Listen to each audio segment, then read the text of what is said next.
नमस्कार दोस्तों, स्वागत है। बने रहिए बनारसी अंचल के साथ। तो टीजीटी पीजीटी इतिहास के लिए महत्वपूर्ण प्रश्नों की सीरीज में पहला प्रश्न, नीचे दो वाक्यांश दिए गए। कथन कारण। कथन ए, मोहनजोदड़ो तथा हड़प्पा नगर अब विलुप्त हो गए हैं। कारणार, वह खुदाई के दौरान प्रकट हुए थे। तो सही उत्तर आपका कथन ए, मोहनजोदड़ो तथा हड़प्पा नगर अब विलुप्त हो गए हैं। सही या गलत? तो सही। दूसरा, कारणार, वह खुदाई के दौरान प्रकट हुए थे। सही या गलत? तो ये सही। और कारण के रूप में सही या गलत? तो गलत। सही उत्तर बी, ए आर दोनों सही हैं, किंतु आर सही स्पष्टीकरण नहीं है। देख लेते हैं। मोहनजोदड़ो की खोज किसने की थी? राखालदास बनर्जी में। और वह इस समय कहाँ पे है? पाकिस्तान के सिंध प्रांत के लड़काना ज़िले में सिंधु नदी के दाएं तट पर। तथा हड़प्पा की खोज किसने की थी? दयाराम साहनी ने। कहाँ पे है? पाकिस्तान के पंजाब प्रांत के साहिवाल मोंटगोमरी ज़िले में रावी नदी के तट पर है। किस तट पर? बाएं तट पर। मोहनजोदड़ो सिंधु नदी के दाएं तट पर और हड़प्पा रावी नदी के बाएं तट पर। सेकंड, स्थापित सिंधु घाटी सभ्यताएं जिन नदियों के तट पर बसी थी वे थी सिंधु, चेनाब, झेलम, गंगा। तो नीचे दिए गए कूट से सही उत्तर का चयन करना है। स्थापित सिंधु घाटी सभ्यता जिन नदियों के तट पर बसी थी वे हैं आपकी सिंधु, चेनाब और झेलम। सही उत्तर बी।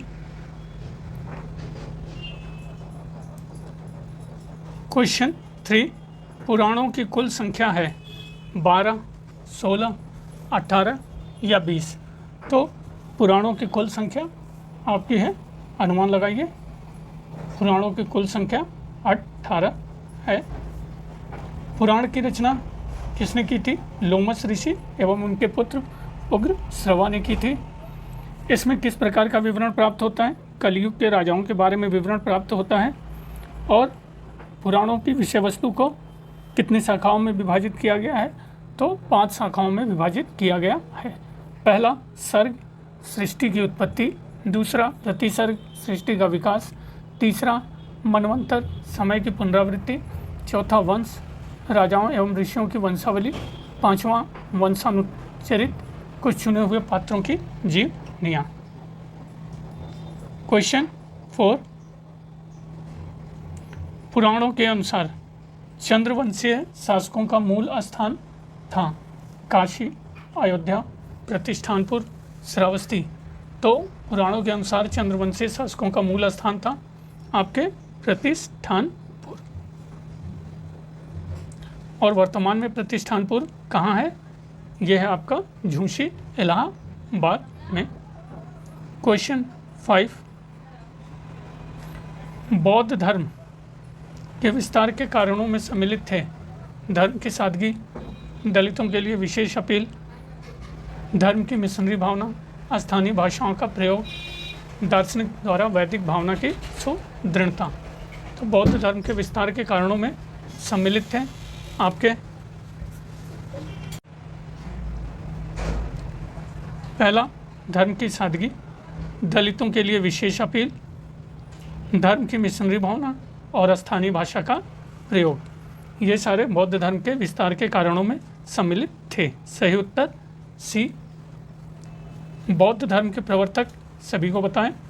बुद्ध, सिद्धार्थ। जन्म लुम्बिनी, कुल शाक्य क्षत्रिय कुल। कब हुआ? 566 ईसा पूर्व में।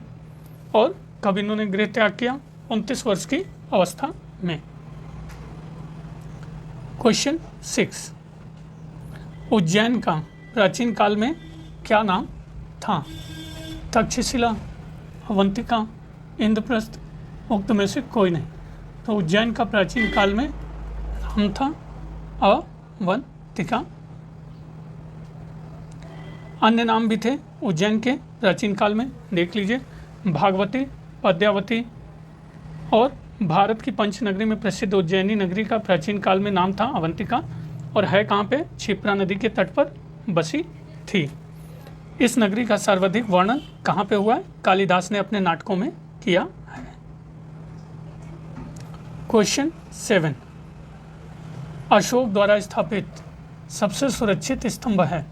लौरिया नंदनगढ़ का, सांची का, सारनाथ या कौशाम्बी? तो अशोक द्वारा स्थापित सबसे सुरक्षित स्तंभ है आपका, अनुमान लगाइए, लौरिया नंदनगढ़ का। इसके शीर्ष पर क्या है? शीर्ष पर सिंह और फलकों को सजाने के लिए हंसों की एक पंक्ति भी है। क्वेश्चन 8, पत्थर पर प्राचीनतम अभिलेख किस भाषा में थे? पाली, संस्कृत, प्राकृत या ब्राह्मी? तो पत्थर पर प्राचीनतम शिलालेख जिस भाषा में है वो है आपके प्राकृत, प्राचीनतम भाषा प्राकृत। क्वेश्चन 9, निम्नलिखित स्थानों में से किस एक में राष्ट्रकूटों द्वारा एलोरा पहाड़ियों में निर्मित गुफा मंदिर स्थित है?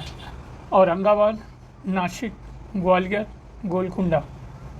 तो जिस एक में राष्ट्रकूटों द्वारा एलोरा पहाड़ियों में निर्मित गुफा मंदिर स्थित है वो है आपका औरंगाबाद, महाराष्ट्र। और इन मंदिरों में कैलाश मंदिर कृष्ण प्रथम द्वारा निर्मित विशेष रूप से प्रसिद्ध था। क्वेश्चन 10, संगीत यंत्र तबला का प्रचलन किया आदिल शाह, अमीर खुसरो, तानसेन या फिर बैजू बावरा ने? तो संगीत यंत्र तबला का प्रचलन किया गया आपके अमीर खुसरो के द्वारा। और यह प्रचलन हुआ कौन सी शताब्दी? 13वीं शताब्दी में। क्वेश्चन 11, कोई व्यक्ति किसी व्यक्ति से उसका धर्म, संप्रदाय या जाति न पूछे, यह कथन है कबीर का, रामानंद, रामानुज, चैतन्य? तो कोई व्यक्ति किसी व्यक्ति से उसका धर्म, संप्रदाय या जाति न पूछे, यह कथन है रामानंद का। क्वेश्चन 12, तानसेन, बैजू बावरा और गोपाल नायक जैसे संगीतज्ञों ने स्वामी हरिदास से प्रशिक्षण प्राप्त किया था। स्वामी हरिदास के अनुयायियों ने कितने संगीत अर्चना केंद्र स्थापित किए हैं? 5, 4, 3 या 2? तो स्वामी हरिदास के अनुयायियों ने जितने संगीत अर्चना केंद्र स्थापित किए हैं वो है आपका 5।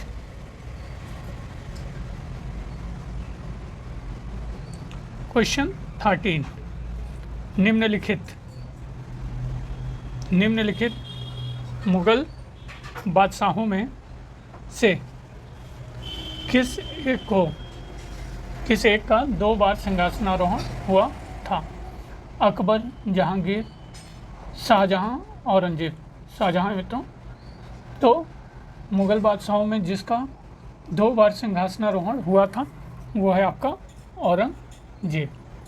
तो कब कब हुआ था देख लेते हैं। आगरा पर कब्जा कर जल्दीबाजी में औरंगजेब ने अपना राज्याभिषेक अबुल मुजफ्फर महिउद्दीन मोहम्मद औरंगजेब बहादुर आलमगीर की उपाधि से 21 जुलाई 1658 को करवाया। लेकिन खजवा एवं देवराई के युद्ध में सफल होने के बाद 15 जून 1659 को औरंगजेब ने दिल्ली में प्रवेश किया और शाहजहां की शानदार महल जून 1659 में औरंगजेब का दूसरी बार राज्याभिषेक हुआ। क्वेश्चन 14, निम्न शासकों में से किस एक के समय में उपनिषदों का फारसी में रूपांतरण किया गया था? तो औरंगजेब के समय, शाहजहां के समय, जहांगीर या फिर अकबर के समय में? तो जिस एक के समय में उपनिषदों का फारसी में रूपांतरण किया गया था वो है आपका शाहजहां के समय में। विस्तार से मुगल सम्राट अकबर ने अनुवाद विभाग की स्थापना की। इस विभाग में संस्कृत, अरबी, तुर्की एवं ग्रीक भाषाओं की अनेक कृतियों का अनुवाद फारसी में किया गया। अकबर के काल को हिंदी साहित्य का स्वर्णकाल भी कहा जाता है। शाहजहां के काल में दारा सिखों ने उपनिषद का अनुवाद सिर अकबर नाम से फारसी में किया था। सूची 1 का सूची 2 से सुमेल करना है। घटना और वर्ष तो देख लीजिए। पहला असहयोग आंदोलन, अनुमान लगाइए। असहयोग आंदोलन 1920। सविनय अवज्ञा आंदोलन सभी को पता है 1930। कांग्रेस मंत्रिमंडलों का गठन ये 1937। भारत छोड़ो आंदोलन 1942। सही उत्तर बी। क्वेश्चन 16, निम्नलिखित नेताओं में से कौन एक स्वदेशी के समर्थक थे? अरबिंदो घोष, फिरोज शाह मेहता, दादा भाई नौरोजी, सुभाष चंद्र बोस। तो जो एक स्वदेशी के समर्थक थे वो हैं आपके दादा भाई नौरोजी। क्वेश्चन 17 फिर से सुमेल करने के लिए दिया हुआ है। सूची 1 अधिनियम और अधिनियम का पाठ तो देख लीजिए। पहला इंडियन काउंसिल एक्ट 1909। तो ये किससे सुमेल होगा? ये सुमेल होगा मार्ले मिंटो सुधार। चौथा बी भारत सरकार अधिनियम 1919। तो ये है मॉन्टेग्यू चेम्सफोर्ड सुधार। भारत सरकार अधिनियम 1935, ये आपका साइमन कमीशन रिपोर्ट तथा संयुक्त प्रवर समिति की सिफारिशों पर। डी स्वाधीनता अधिनियम 1947, माउंटबेटन प्लान। तो सही उत्तर बी।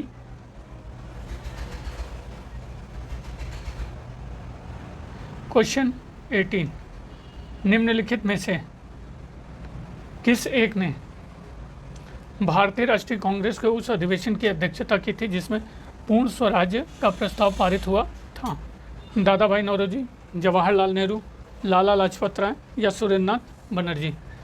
तो जिस एक ने भारतीय राष्ट्रीय कांग्रेस के उस अधिवेशन की अध्यक्षता की जिसमें पूर्ण स्वराज का प्रस्ताव पारित हुआ वो है Jawaharlal Nehru. B correct answer. Question 19, निम्न आंदोलनों में से किस एक के साथ अरुणा आसफ अली का संबंध भूमिगत कार्यकलापों के महिला संगठनकर्ता के रूप में था? सविनय अवज्ञा आंदोलन, असहयोग आंदोलन, भारत छोड़ो आंदोलन, स्वदेशी आंदोलन। तो जिस एक के साथ अरुणा आसफ अली का संबंध भूमिगत कार्यकलापों के महिला संगठनकर्ता के रूप में था वो है भारत छोड़ो आंदोलन। क्वेश्चन 20, भारतीय स्वाधीनता संघर्ष से संबंधित नीचे 4 घटनाएं वर्णित हैं। घटनाओं के नीचे दिए गए कोड का प्रयोग करते हुए उनके सही कालक्रम का चयन करना है। द्वितीय गोलमेज सम्मेलन, भारतीय राष्ट्रीय कांग्रेस का कराची अधिवेशन, भगत सिंह की फांसी, गांधी इरविन समझौता। तो सही उत्तर क्या है देख लीजिए। द्वितीय गोलमेज सम्मेलन 1931, 7 दिसंबर से 1 दिसंबर। भारतीय राष्ट्रीय कांग्रेस का कराची अधिवेशन ये भी 1931। भगत सिंह की फांसी ये भी 1931 और गांधी इरविन समझौता ये भी 1931। लेकिन सही डेट क्या है देख लीजिए। द्वितीय गोलमेज सम्मेलन 7 सितंबर से 1 दिसंबर। भारतीय राष्ट्रीय कांग्रेस का कराची अधिवेशन 26 से 29 मार्च। भगत सिंह की फांसी 23 मार्च। गांधी इरविन समझौता 5 मार्च। 21, निम्नलिखित में से किस एक ने सुभाष चंद्र बोस को देश नायक कहा था? महात्मा गांधी, राम मनोहर लोहिया, रविन्द्रनाथ टैगोर या फिर सरदार वल्लभ भाई पटेल। तो जिस एक ने सुभाष चंद्र को देश नायक कहा था वो हैं आपके, अनुमान लगाइए, वो हैं आपके रविन्द्रनाथ टैगोर ने। सीरीज का अंतिम प्रश्न 22, निम्नलिखित में से किस एक ने 1916 में आयोजित भारतीय राष्ट्रीय कांग्रेस के वार्षिक अधिवेशन की अध्यक्षता की थी?